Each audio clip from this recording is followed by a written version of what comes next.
का खुलासा न्यूज में आपका स्वागत है। मैं हूं नदीम अहमद और आज डालते एक नजर 20 मई की खबर पर।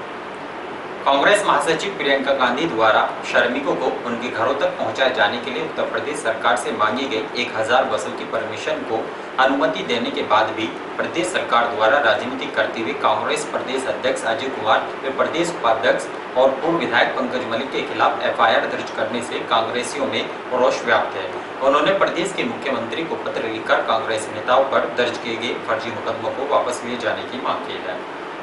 कांग्रेस महासचिव प्रियंका गांधी द्वारा उत्तर प्रदेश सरकार से 1000 बसों की परमिशन मांगी गई थी ताकि देश के दूसरे राज्यों में फंसे श्रमिकों को परेशानियों का सामना न करना पड़े और लॉकडाउन की वजह से उनको बसों में बैठाकर सकुशल उनके गृह जनपदों तक भेजा जा सके, जिसके संबंध में उत्तर प्रदेश के मुख्यमंत्री योगी आदित्यनाथ द्वारा उनकी पेशकश को स्वीकार करते हुए अनुमति प्रदान कर दी गई थी। लेकिन देर रात्रि जैसे ही बसें उत्तर प्रदेश के बॉर्डर पर पहुंची तो स्थानीय पुलिस प्रशासन द्वारा बसों को आगे नहीं जाने दिया गया।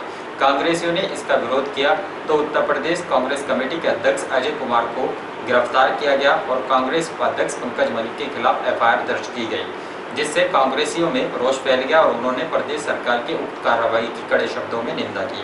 उन्होंने कहा कि मजदूर परेशान हाल है, मजदूरों को घरों तक पहुंचाए जाने के लिए गाड़ियों को परमिशन दी जाए, सरकार उक्त मुद्दे पर राजनीति न करे और कांग्रेस नेताओं पर दर्ज किए गए फर्जी मुकदमों को वापस लिया जाए, जिसके संबंध में शामली के जिलाध्यक्ष दीपक सैनी और शहर अध्यक्ष अनुज गौतम द्वारा प्रदेश के मुख्यमंत्री को संबोधित ज्ञापन जिलाधिकारी शामली को भी दिया गया है। वैसे यहाँ पे आज आई हैं।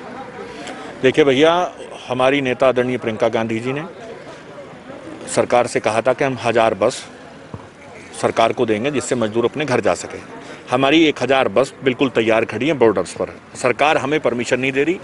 कुछ बसें हम लोगों ने पहले खेप की कुछ बसें हम लोगों ने नोएडा में घुसाई है और हमारी सारी बसें बिल्कुल तैयार हैं, लेकिन सरकार इस पर राजनीति कर रही है जो सरकार को नहीं करनी चाहिए। हम लोग सिर्फ और सिर्फ सरकार का सहयोग कर रहे हैं। सरकार का सहयोग इसलिए कर रहे हैं क्योंकि गरीब मजदूर को उनके घर पहुंचाने के लिए, इस कोरोना महामारी से बचाने के लिए सरकार बिल्कुल फेल नजर आई है। इसलिए आदरणीय प्रियंका गांधी जी ने निर्णय लिया, आदरणीय लल्लू जी ने निर्णय लिया कि हम लोग मजदूरों के लिए ऐसा काम करेंगे जिससे कम से कम वो अपने घर पहुंच सकें। इसीलिए हम लोग बसेस का इंतजाम करा रहे हैं। इसमें सरकार हमारा सहयोग नहीं है। सरकार कहती कुछ है, करती कुछ है। अब बताइए, कुछ बसें हमारे यहाँ सेक्टर 39 में रोक ली। किस लिए रोक ली भैया? अरे हम लॉकडाउन का पालन कर रहे हैं, हम कर्फ्यू का पालन कर रहे हैं, आप जानबूझ करके विलंब कर रहे हैं, इस पर राजनीति करना चाहते हैं। हम इसकी निंदा करते हैं और यह हम बर्दाश्त नहीं करेंगे। सर, अभी तक कितनी बस नोएडा के अंदर में पहुंच चुकी है? नोएडा में मैंने आपको बताया ना, हमारी 500 इधर से 500 बस आनी थी, 500 की 500 तैयार हैं।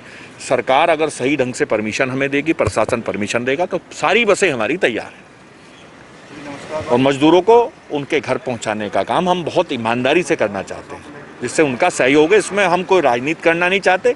हाँ, सरकार अगर राजनीति करेगी तो उनके खराब और गंदे ख्यालों को हम कुचलने का काम करें।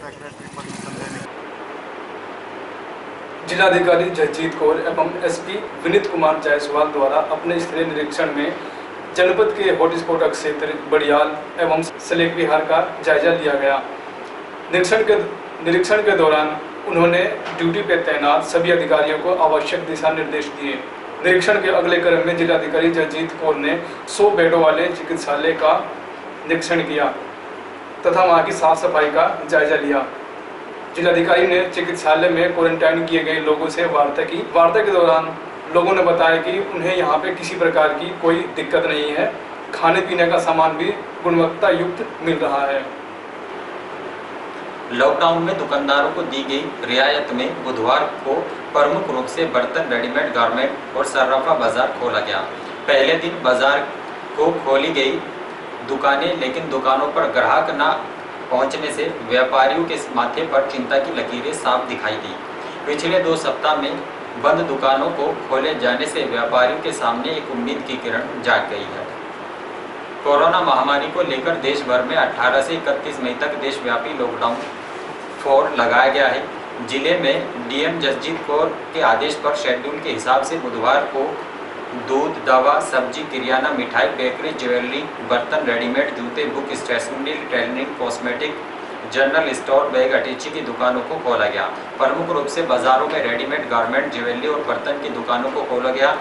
2 माह के लंबे समय के बाद व्यापारियों के सवेरे दुकानें को खोला, साफ सफाई करने के बाद पूजा अर्चना की, लेकिन पहले दिन दुकानदारी न होने से व्यापारियों के चेहरे पे चिंता की लकीरें साफ दिखाई दी। व्यापारियों की माने तो अभी शहर के लोगों को प्रशासन द्वारा खोली गई दुकानों की जानकारी न होने के कारण वे बाजारों में खरीदारी करने के लिए नहीं पहुंच पाए हैं, जिस कारण पहले दिन दुकानदारों को खाली बैठना पड़ा। जैसे जैसे जानकारी होगी बाजारों में खरीदारी करने के लिए लोग भी पहुँचने लगेंगे। बर्तन व्यापारी संजीव गर्ग ने बताया कि लॉकडाउन के कारण व्यापारियों की स्थिति दयनीय हो गई है। फैक्ट्रियों में माल नहीं है, लेबर गायब है, बाजारों में ग्राहक न होने के बराबर है। बाजार में रुपया न आने की स्थिति में संकट व्यापारियों के सामने खड़ा है। ट्रांसपोर्ट न मिलने से माल का आयात निर्यात भी नहीं हो पा रहा है। व्यापार 1 वर्ष लगभग पीछे पहुंच गया है। अभी तो कुछ दिखाई नहीं दे रहा। अभी फैक्ट्री वालों को माल के लिए गए, कहने लगा हमारे पास माल तैयार नहीं है, लेबर नहीं हमारे पास, लेबर सब जा चुकी है, पोस्ट भी महंगी बता के चल रहे हैं। पहले जब माल तैयार नहीं है तो ट्रेन लेबर को ट्रेन करनी पड़ेगी, पहले फिर फैक्ट्रियाँ चलेंगी। माल की शॉर्टेज बहुत है और ट्रांसपोर्ट का आना जाना नहीं हो पा रहा, जिस वजह से मतलब ग्राहकों को पैसे की शॉर्टेज है बाजार में, पैसों का लेन देन नहीं हो रहा। फिर किसी को माल किस तरह मंगवा के भेजेंगे भी तो पैसा है तो चाहिएगा, पीछे वालों को भी चाहिए, हमें भी चाहिए।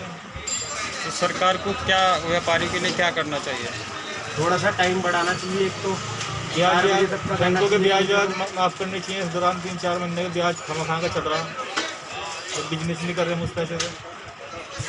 ठीक है। लॉकडाउन में एक और जहां केंद्र व राज्य सरकारें लोगों की मदद करने को निःशुल्क राशन, गैस सिलेंडर तथा खातों में रुपया देने का काम कर रही हैं, वह ऐसी गंभीर स्थिति में कुछ राशन डीलरों द्वारा गरीबों का निवाला छीनकर जमाखोरी की जा रही है और सस्ते दामों में किराने की दुकानों पर राशन के चावल और गेहूं को बेचा जा रहा है। बुधवार को एक ई रिक्शा में राशन के चावल व गेहूं शहर के नवीन मंडी में एक दुकान पर बेचते हुए पाए गए, जिसकी सूचना प्रशासनिक अधिकारियों को भी दी गई, लेकिन मामले में कोई कार्रवाई नहीं की गई।